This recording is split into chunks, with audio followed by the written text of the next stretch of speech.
নমস্কাৰ, good morning, স্বাগতম। বহুত মানুহ আজি ছানডে বুলি হয়তো উঠা নাই, কিন্তু টোপনিৰ পৰা উঠক আৰু অকণমান এক্সাৰচাইজ কৰক। হয়, আমি আজি এক্সাৰচাইজৰ কথা পাতিম। বহুতে ভাবে যে মইতো ক্ষীণাই আছোঁ, মই এক্সাৰচাইজ কিয় কৰিব লাগে, আৰু ক্ষীণ মানুহে ভাবে যে এক্সাৰচাইজ কৰিলে আৰু মই বেছি ক্ষীণাই যাম নেকি। কিন্তু চাওক, এই শকত ক্ষীণটো এক্সাৰচাইজৰ একদম লাষ্টত আহে। তাৰ বাহিৰে আৰু বহুত কাৰণ আছে যিটোৰ কাৰণে আমি এক্সাৰচাইজ কৰিব লাগে। এক্সাৰচাইজ কৰিলে আমাৰ আয়ুস বহুতখিনি পৰিমাণে বাঢ়ে, আৰু আমি 50-60% বেমাৰ আমি এক্সাৰচাইজ কৰি কমাই ৰাখিব পাৰোঁ। বহুত বেমাৰ এনেকুৱা আছে, আমি কম কি বেমাৰৰ কাৰণে ভাল এক্সাৰচাইজ, একদম মূৰৰ পৰা ভৰিলৈকে। চ' আহক আমি ভিডিঅ'টো ভালকৈ চাওঁ, শেষলৈকে চাওঁ। ছুটি ভিডিঅ', বেছি দীঘল নহয়। আৰু আপুনি ভিডিঅ'টো যিমান পাৰে শ্বেয়াৰ কৰিব আৰু মোৰ পেজটো ফ'ল' কৰক। মই ডক্টৰ সন্দীপন শৰ্মা, মই এজন মেডিচিন বিশেষজ্ঞ। এক্সাৰচাইজ কৰিলে কি হয়, আমাৰ মগজুলৈকে তেজৰ চলাচলটো বহুত বেছি ভাল হৈ যায়, আৰু ফলত আমাৰ ব্ৰেইনৰ কাৰ্যক্ষমতাটো, ৱৰ্ক এফিচিয়েঞ্চিটো বহুত বেছি বাঢ়ি যায়। সৰু ল'ৰা ছোৱালীবিলাকে যদি ভালদৰে খেলা ধূলা কৰে, তেতিয়া তেওঁলোকে পঢ়াৰ ক্ষেত্ৰতো ভাল পাৰফৰ্মেঞ্চ দেখাব পাৰে।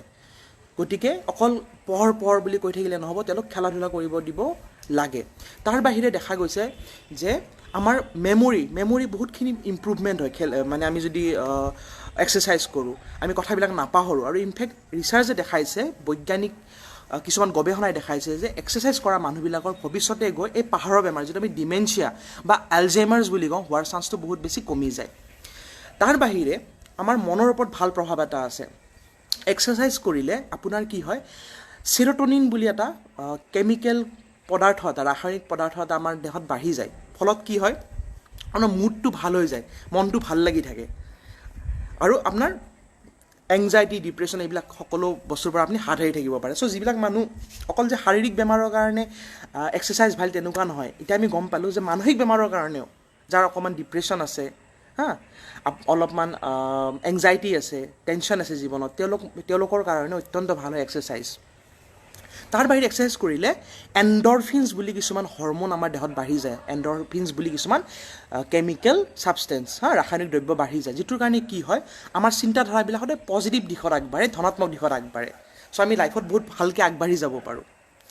তাৰ বাহিৰে আপুনি যদি চিন্তা কৰে যে আৰু কি ইফেক্ট আছে, এজমা যিবিলাকৰ আছে, ব্ৰংকিয়েল এজমা, তেওঁলোকে পাম্প লৈ থাকিব লাগে, তেওঁলোকৰ হাওঁফাওঁটো ভালকৈ ফুলিব নোৱাৰে, ভালকৈ অক্সিজেনটো দিব নোৱাৰে, কাৰণ তেওঁলোক কেতিয়াবা আমি অক্সিজেনো দিব লগা হয় এজমা পেচেণ্টবিলাকক, বা চিগাৰেট স্ম'কাৰ্ছবিলাকক। চিগাৰেট স্ম'ক কৰাৰ কাৰণে তেওঁলোকৰ লাংছো দুৰ্বল হৈ যায়। আমি এক্সাৰচাইজ কৰাৰ সময়ত কি হয়, আমাৰ হাওঁফাওঁটো খুব বেছিকৈ আমি উশাহ ল'ব লগা হয়, আমাৰ হাৰ্টটো খুব বেছিকৈ বিট কৰিব লগা হয়। ফলত কি হয়, সেই লাংছটোৰ এফিচিয়েঞ্চিটো বহুত বেছি বাঢ়ি যায়, লাংছৰ হাওঁফাওঁৰ কাৰ্যক্ষমতাটো বহুত বেছি বাঢ়ি যায়। ফলত আপোনাৰ এজমা পেচেণ্টবিলাকৰো ইম্প্ৰুভমেণ্ট দেখা যায়। স্ম'কাৰ্ছবিলাকৰো তেওঁলোকৰ যে লাং ডেমেজ হোৱাৰ যিটো হাৰ, সেইটো বহুত বেছি কমি যায়। তেনেদৰে আপুনি যদি হাৰ্টৰ ক্ষেত্ৰত আহে হাৰ্টটো বহুত পাম্প কৰিব লগা হয়, হাৰ্টটো বহুত ষ্ট্ৰং হৈ উঠে। ফলত তাৰ পাম্পিং কেপাচিটিটো বহুত বেছি বাঢ়ি যায় এক্সাৰচাইজ কৰিলে। আৰু সেইকাৰণে এইবিলাক মানুহৰ কি হয়, যদি এতিয়া পাম্পিং কেপাচিটিটো বহুত বেছি ভাল তেওঁৰ, সেইকাৰণে কম প্ৰেছাৰতে সি ব্লাডটো আমাৰ দেহত চলাচল কৰি ৰাখিব পাৰে। আল্টিমেট প্ৰেছাৰটো বহুত বেছি কমি যায়, তেওঁৰ যিটো পাম্প কৰিব পৰা কেপাচিটি বহুত ষ্ট্ৰং হৈ যায় হাৰ্টটোৰ। তাৰ বাহিৰে আৰু কি আছে, আমাৰ যদি লিভাৰৰ ওপৰত কওঁ, ফেটি লিভাৰ ভাল হৈ যায়। আল্টিমেটলি আমাৰ যিটো পাচন তন্ত্ৰ আছে, আমাৰ পেটৰ নাড়ীবিলাকলৈকে, ইণ্টেষ্টাইনবিলাকলৈকে তেজৰ চলাচল বহুত ভাল হৈ যায়, হজম শক্তিটো বহুত বেছি বাঢ়ি যায়, গেছৰ প্ৰব্লেম কমি যায়, এচিডিটিৰ প্ৰব্লেম কমি যায়। আৰু এটা IBS বুলি যিটো বেমাৰ আছে, ইৰিটেবল বাউল চিণ্ড্ৰম, এইটো গৱেষণাৰ পৰা দেখাইছে যে তেওঁলোকৰ মানে IBS কি হয়, যিবিলাক মানুহ কিবা এটা খালে পায়খানা কৰিব যাব লাগে, দিনত 4-5 বাৰ পায়খানা হয়, ক্লিয়াৰ নহয়, তেনেকুৱা মানুহ দেখা গৈছে যে বহুতখিনি ইম্প্ৰুভমেণ্ট হয় তেওঁলোকে যদি এক্সাৰচাইজ কৰে ৰেগুলাৰ। তাৰ বাহিৰে আমি যদি কওঁ, আমাৰ হাড় আৰু মাংসপেশীবিলাক বহুত মজবুত হয় এক্সাৰচাইজ কৰিলে, আৰু হোৱাৰ লগে লগে কি হয়, ভৱিষ্যতে গৈ আমাৰ এই যে কিছুমান মানুহ যে দুৰ্বলতাৰ কাৰণে মাটিত বহাৰ পৰা উঠিব নোৱাৰে, চিৰি উঠিব নোৱাৰে, জইণ্টছবিলাক দুৰ্বল হৈ যায়, গাঁঠিবিলাক দুৰ্বল হৈ যায়, হাতখন এনেকৈ দাঙিব নোৱাৰা হয়, ইয়াত বিষ হয়, এইবিলাক বস্তু কমি যায় ভৱিষ্যতে। তো তেওঁলোকৰ ভৱিষ্যতে গৈ অষ্টিঅ'আৰ্থ্ৰাইটিছ, হাড় ক্ষয় যোৱা, আঁঠুৰ ঘিলাটো ক্ষয় যোৱা, এইবিলাক বেমাৰ হোৱাটো বহুত বেছি পৰিমাণে কমি যায় তেওঁলোকে যদি ৰেগুলাৰ এক্সাৰচাইজ কৰে। তাৰ বাহিৰে আপোনাৰ যদি কওঁ, ওজনটো মেইনটেইন কৰে, না সি ক্ষীণাই না সি বঢ়ায়। ক্ষীণ মানুহক অলপ শকত হ'বৰ কাৰণে, অলপ ওজন আহিবৰ কাৰণে হেল্প কৰিব, কাৰণ এক্সাৰচাইজ কৰিলে কি হয়, আমাৰ মাংসপেশীবিলাকত খুব প্ৰচুৰ পৰিমাণে সেই কাৰ্যক্ষমতাটো বাঢ়ি যায়।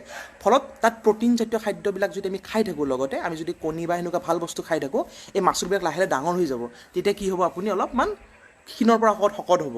আকৌ শকত মানুহবিলাকৰ কি হয়, আমাৰ মাচুলবিলাকত বহুত চৰ্বি থাকে, আৰু এই চৰ্বিটোক আমাৰ এক্সাৰচাইজ কৰাৰ সময়ত, ব্যায়াম কৰাৰ সময়ত এই চৰ্বিখিনিক ফুৱেল হিচাপে, তেল হিচাপে ব্যৱহাৰ কৰি বাৰ্ণ কৰি দিয়ে, তাক পুৰি পেলাই আৰু ক্ষীণাই যায়। গতিকে এক্সাৰচাইজ ক্ষীণ মানুহৰ কাৰণেও ভাল, শকত মানুহৰ কাৰণেও ভাল। এতিয়াতো আৰু ক্ষীণ মানুহকেইটা এক্সকিউজ দি লাভ নাই, মই ক্ষীণ, মই এতিয়া এক্সাৰচাইজ নকৰোঁ।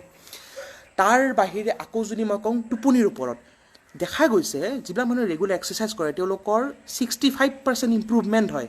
শ্লিপিং পিল খালে 40% ইম্প্ৰুভমেণ্ট হ'ব। মানে কিছুমানৰ শ্লিপিং পিল খালে 100জনৰ 40জনৰ টোপনি আহিব, আৰু 60% শ্লিপিং পিল খালেও টোপনি নাহিব, কিন্তু এক্সাৰচাইজ কৰিলে 65% মানুহৰ টোপনি আহিব। ইমানখিনি ইম্প্ৰুভমেণ্ট, মানে শ্লিপিং পিলতকৈও পাৱাৰফুল হয় এক্সাৰচাইজটো। এক্সাৰচাইজ কৰিলে আপোনাৰ ভাগৰ লাগিব, ৰাতি এই দেহটো আপোনাৰ খুব বেছি এটা ৰেষ্ট বিচাৰিব, আল্টিমেটলি আপোনাৰ সেই ৰিলেক্স কৰিবৰ কাৰণে আপোনাৰ টোপনি আহি যাব। তো টোপনি আহিলে জানে বহুত বেমাৰৰ পৰা আমি হাত সাৰি থাকিব পাৰোঁ, আমাৰ দেহ মন চব ভালে থাকে, আমি এফিচিয়েণ্ট হৈ থাকোঁ, আমি লেজি নহওঁ। তাৰ বাহিৰে এক্সাৰচাইজ কৰিলে কি হয়, আমাৰ দেহত যিটো তেজ চলাচল খুব ভাল হয় ন, আমাৰ দেহত যিবিলাক বেয়া পদাৰ্থ জমা হয় ন, সেইবিলাক আমাৰ দেহৰ পৰা ওলাই যায়। ইউৰিক এচিড হওক বা যিমান আমি বেয়া বস্তু খাই থাকোঁ, খাদ্য বস্তু যিবিলাক বেয়া বস্তু খাই থাকোঁ ন, ইউৰিয়া, ফচফেট, সাৰ, কীটনাশক, এইবিলাক আমাৰ দেহৰ পৰা ওলাই গুচি যায়। কিয়? এক্সাৰচাইজ কৰিলে আমি ঘামিলে আমি পানী খাব লাগিব, আৰু পানী খালে আপোনাৰ পেচাবেৰে সেই বেয়া বস্তুবিলাক ওলাই গুচি যাব। তো সেইটোৰ কাৰণেও ভাল, কিডনীৰ কাৰণেও ভাল। আল্টিমেটলি এক্সাৰচাইজ কৰিলে আপুনি দিনটোৰ যিটো এনাৰ্জি লেভেলটো বহুত বাঢ়ি থাকে। আপুনি যদি দিনটো একো কাম নকৰে ন, তেতিয়া একো কাম কৰিবই মন নাযাব। কিন্তু পুৱা উঠিকে যে বেছি সময় নালাগে, 15 মিনিট যদি আপুনি অকণমান এনে জঁপিয়ালে ৰুমৰ ভিতৰতে, অকণমান চিৰি আপ ডাউনে কৰিলে, অকণমান বাৰাণ্ডাতে আপুনি 50 বাৰ ইফাল সিফাল কৰিলে ন, আপুনি দিনটোৰ কাৰণে বহুত এক্টিভ হৈ থাকিব।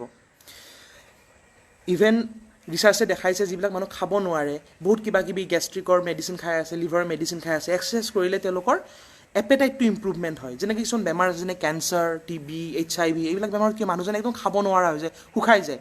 তেওঁলোককো দেখা গৈছে, তেওঁলোকে যদি এক্সাৰচাইজ কৰে, ব্যায়াম কৰে, তেওঁলোকৰ বহুতখিনি ইম্প্ৰুভমেণ্ট হোৱা দেখা যায়। ইয়াৰ বাহিৰে ইমিউনিটি, আমি জানে যে ক'ভিডৰ এগেইনষ্টত এতিয়া কোনো ট্ৰিটমেণ্ট নাই এতিয়ালৈকে, ওলাব লাহে লাহে ওলাই আছে, ৰিচাৰ্চ কৰি আছে, ভেকচিনো নাই, ট্ৰিটমেণ্টো নাই। হাইড্ৰক্সিক্ল'ৰকুইন যদিও আছে, সেইটো প্ৰপাৰ ট্ৰিটমেণ্ট নহয়, একদম প্ৰপাৰ ট্ৰিটমেণ্ট ওলোৱা নাই। তেওঁলোকে কৈছে যে ইমিউনিটি, বেমাৰ প্ৰতিৰোধী ক্ষমতাটো এনেকুৱা বস্তুটো আমাক ক'ভিডৰ পৰা বচাব পাৰে। আৰু দেখা গৈছে এক্সাৰচাইজ কৰিলে সেইবিলাক মানুহৰ ইমিউনিটি বেলেগ মানুহতকৈ দুগুণ বেছি। এইটো বহুত ইম্পৰ্টেণ্ট হয়, মানে আপোনাৰ ক'ভিড বা এনেকুৱা বিভিন্ন বেমাৰ হোৱাৰ চান্সটো 2 গুণ কম যদি আপুনি ৰেগুলাৰ এক্সাৰচাইজ কৰে। তাৰ বাহিৰে স্কিন বহুত ভালে থাকে।